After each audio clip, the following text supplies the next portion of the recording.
Welcome back, everybody, to Niners Now. I'm your host, Brady Grustas, at Grustas Brady on X. You can follow me there. And today, the Rookie Ranking Series returns, where I go through and rank the performance of the top 10 rookies on the 49ers.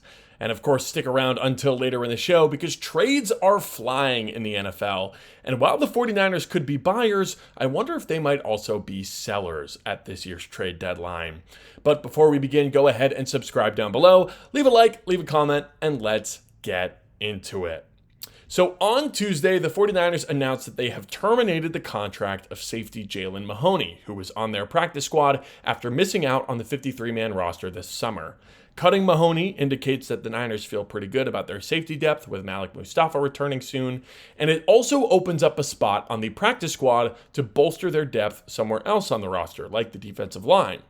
There was a large set of tryouts on Tuesday, presumably guys gunning for that last practice squad spot, and all of these tryout players were defensive linemen. Shaquille Brown, Michael Dwumfor, Tommy Akingbisode, and Bruce Hector at defensive tackle, and Jonathan Garvin and Jaw Joyner at edge rusher. Most of these guys have been Niners before. The only new names are Tommy Akingbisode and Jaw Joyner. Akingbisode was a 7th round pick by the Cowboys this year out of Maryland, who also spent some time with the Panthers this summer. He is a long-armed, athletic 3 technique. He's a bit of a weird player because he's powerful, but he's not strong. He's a fun developmental pass rusher, but considering 2 teams have already let him go in his rookie year, it's maybe not the best sign. And Jaw Joyner was a guy that I actually kind of liked coming out of Minnesota. He went undrafted this April before signing with the Raiders, but he did not end up making their practice squad. Joyner is a Connecticut native, like me. Shout out to Connecticut. He's a bit of a weird scheme fit. He was mostly a stand-up rusher in college, but he's got these long arms and he uses them very well. He wins with leverage and swims and swipes and putting those long arms to good use.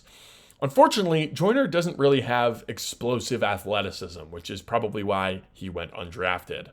Clearly, the Niners feel like they're thin on the defensive line with Kalia Davis, Yetur Gross-Matos, and Alfred Collins all suffering injuries of various different severities. We'll probably see which D lineman gets that final practice squad today on Wednesday when you guys are seeing this video.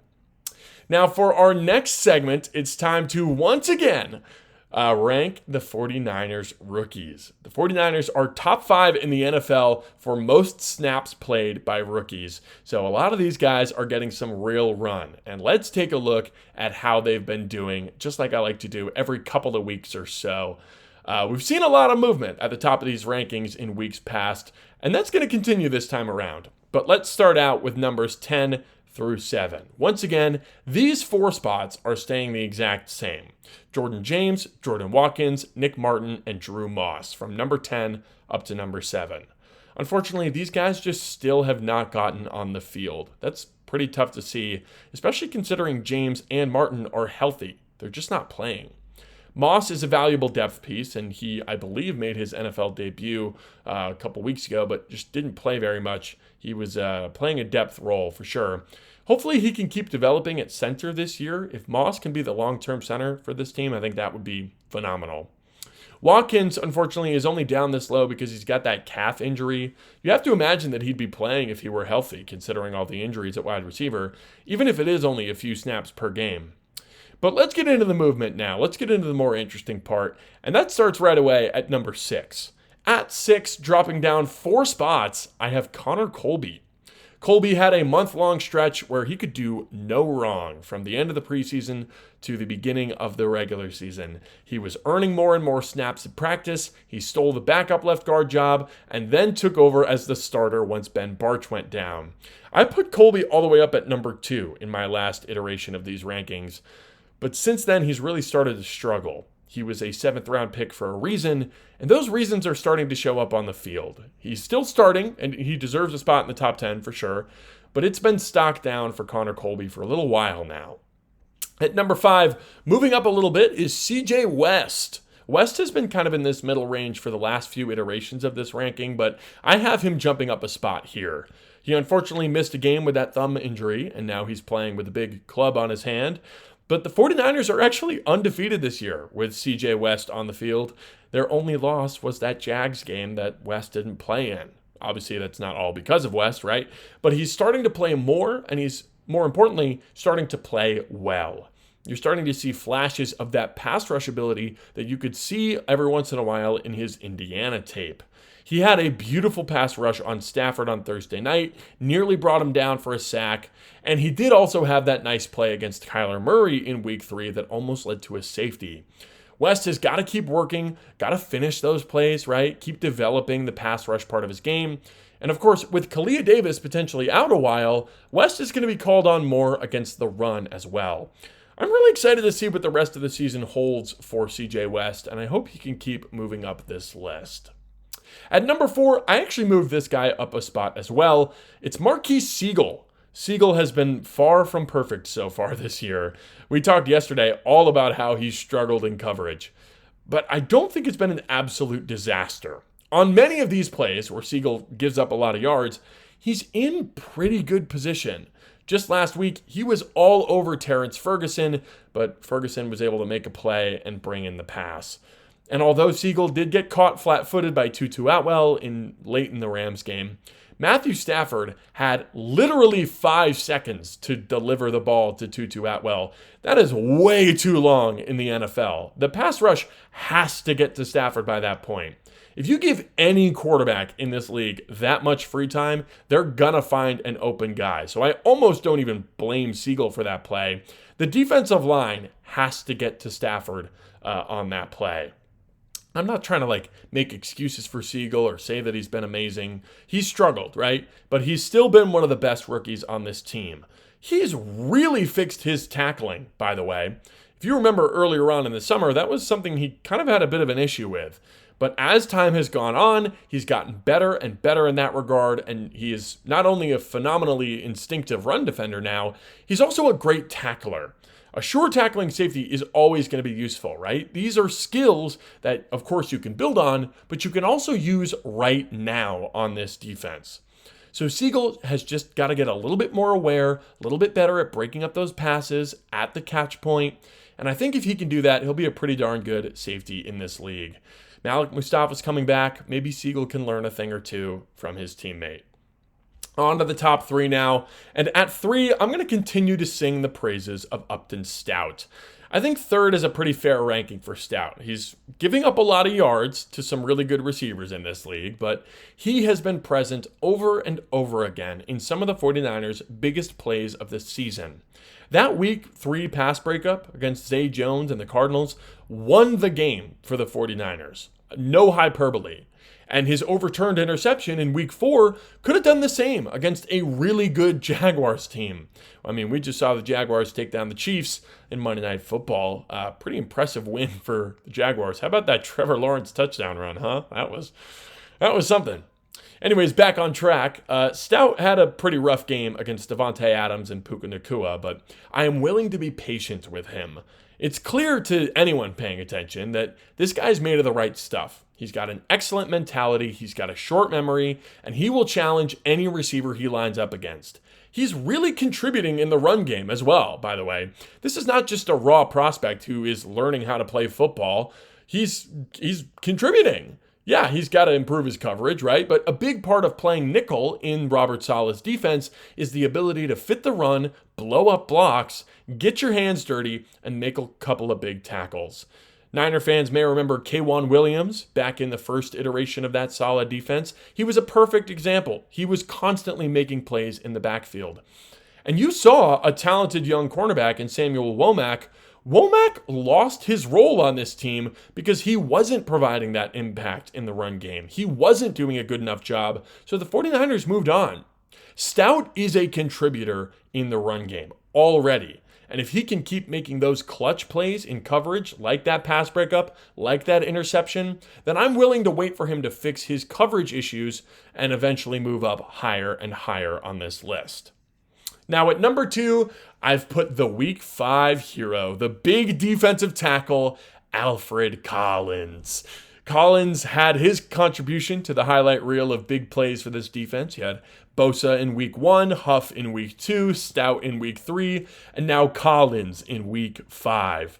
But even ignoring that phenomenal play, Collins had his best game as a pro on Thursday. He earned a PFF grade of 85 with a run defense grade of 90. That is elite territory, and it's exactly what he was brought in to do. Run defense is what he hangs his hat on, full stop. And we are starting to see him shine in that role. Let's not downplay his pass rush either, though. He had a couple of nice wins, and he's starting to build some rhythm as a pass rusher. I really hope that Collins can keep up this level of play over the next few weeks because the Niners will need him to. Collins will, in all likelihood, be starting for the Niners until Kalia Davis is back healthy. This is a huge opportunity for him to lock down that starting job long term. And there's a lot of pressure on him as well. The Niners need to keep winning games. There is not much room for error. They play the 4-1 Buccaneers this week, and then the 2-2 Falcons next week, and then the 2-3 Texans the week after, who may very well be 500 or over 500 by the time the Niners play them. These are tough games, right? They are not pushover games, and the Niners cannot afford to take a big step back. But if Collins keeps playing the way he did against the Rams, I think they'll be just fine. And finally, at number 1, I'm sure you guessed it already, it's Mykel Williams, holding down that top spot once again. Mykel has been a little bit quieter as a pass rusher in the last 2 weeks, which makes sense. Losing Nick Bosa will do that. Teams can now afford to give a little bit more attention to Mykel, and it's harder for the Niners to find times to put him on the inside, which is where he is better as a pass rusher. But the run defense has still been excellent. You cannot put a tight end on Mykel Williams. That's like asking a stuffed animal to stop an 18-wheeler. Every week, Mykel just blows up a run play because some idiot offensive coordinator asks a tight end to block him. Against the Rams, Mykel hit tight end Davis Allen so hard that the refs assumed there was a penalty and they threw a flag. There was no penalty on that play, by the way. It was completely clean. But that's the type of power and explosiveness that Mykel can bring. And out of all the players on the Niners, I think Mykel has suffered the most thanks to Bosa's ACL injury, aside from Bosa himself, of course. I expect this year to be pretty quiet for Mykel going forward in the pass rush department. He's not ready to be an alpha pass rusher yet. But if the Niners are able to add another legitimate threat on the edge, then watch out. The Mykel Williams hype train may be back on. So that is all for this rookie ranking. Alfred Collins moves up, Connor Colby moves down, and Mykel Williams holds on to the number 1 spot once again. Do you agree with my rankings, or do you think I botched it? Let me know down below in the comments. Now, we've been talking about trades a whole bunch over the last couple of weeks, and we're finally starting to see some action around the league. There were 2 major trades that went down on Tuesday, and the first one featured a guy that I thought the Niners would be interested in. That, of course, would be Odafe Oweh, formerly of the Baltimore Ravens. The Ravens traded Oweh and a 2027 7th-round pick to the LA Chargers for safety Alohi Gilman and a 2026 5th-round pick on Tuesday. This makes sense for both sides. The Chargers have desperately needed to bolster their pass rush after losing Joey Bosa to the Bills in free agency and Khalil Mack to an injury in week 2. Oweh will help them out in that category. And the Ravens, they get to pick up a decent draft pick as well as a player for Oweh, who they clearly were not interested in re-signing this spring. I would have liked to see the Niners make this move, in all honesty, but I understand they don't have a whole lot of safety depth to give up. If they traded Jair Brown or Jason Pinnock, they would be left with only 2 safeties on the active roster. So Oweh goes to the Chargers, and the 49ers are forced to continue working on their big addition. Now, ideally, that would be Trey Hendrickson, right? But, the Bengals don't seem ready to give up on their season yet, considering they also made a trade on Tuesday. The Bengals sent a 5th-round pick to the division rival Cleveland Browns, who sent in return a 6th-round pick and quarterback Joe Flacco. The rare in-division trade and the rare in-season quarterback trade. You don't see moves like this very often. The Browns benched Joe Flacco and 1 week later shipped him off to a division rival. Really goes to show what the Browns think of Flacco. They don't even mind him playing in their division. They said, we're done with you. You can go, do whatever you want in Cincinnati. And as for the Bengals, you got to be real desperate to take this type of swing. Give up a real draft pick for a guy that the Browns just benched. They don't want him anymore. And you're like, here, we'll give you a draft pick for him. It's wild to me. Now, unfortunately, I think this is not good news for Niners fans who may be interested in trading for Trey Hendrickson. The Bengals bringing in Flacco should indicate that they have not yet given up on their year. They're being aggressive, and they're upgrading at quarterback, and it seems like they're still trying to win games. And if they're trying to win, they're not going to move on from Hendrickson. Now, hopefully, they continue to lose and lose and lose, and by the time the deadline hits, Hendrickson will still be available. But this is definitely a situation to monitor for the Niner fans out there. And folks, this Flacco trade, I got to be honest, it's got me thinking a bit. What would Mac Jones theoretically get in a trade? Now, before you blow up the comment section, no, I don't think the Niners should trade Mac, at least not at the deadline. He's been huge for the Niners this year. He's been the best backup in the NFL this year, and he has done everything asked of him. His level of play, combined with his unbelievably cheap contract, makes Mac one of the best values in the entire NFL. One of the most valuable players, if you will. Maybe Mac Jones should be an MVP frontrunner. All right, I'll move on from that. With this, wave of former busts turning their career around all over the NFL, you see Sam Darnold and Daniel Jones and Geno Smith and Baker Mayfield and all these guys. I think Mac Jones is certainly putting himself in position to start somewhere else next season. But the problem is, Mac isn't a free agent until 2027.